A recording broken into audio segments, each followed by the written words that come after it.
పిల్లలు, ఈరోజు మనం చెప్పుకోబోయే కథ రాజు మరియు జింక.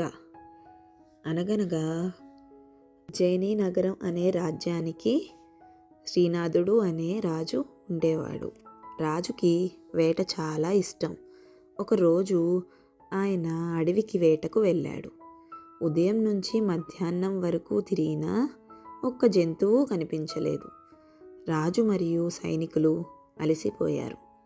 కాబట్టి రాజు కొంచెం విశ్రాంతి తీసుకున్నాడు. అప్పుడే రాజుకు దూరంలో ఒక జింక కనిపించింది. రాజు వెంటనే లేచి దాన్ని వెంబడించసాగాడు. జింక చాలా వేగంగా పరిగెత్తింది. రాజు సైనికులు వెనకబడిపోయారు. అడవి మధ్యలోకి రాగానే జింక కనిపించలేదు. దాన్ని వెతుకుతూ రాజు ఒక బురద గుంటలో చిక్కుకున్నాడు. బయటికి రావడానికి ఎంత ప్రయత్నించినా వీలు పడలేదు. అప్పుడే జింక రాజు ముందుకు వచ్చింది. జింక తన కొమ్ములను రాజు వైపు వంచింది. రాజు ఆ కొమ్ములను పట్టుకుని బయటకు వచ్చాడు. రాజు జింకను ప్రేమగా తాకి ధన్యవాదాలు చెప్పాడు.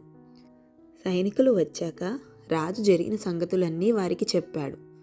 ఆ రోజు నుంచి రాజు తన రాజ్యంలో వేటను పూర్తిగా నిషేధించాడు.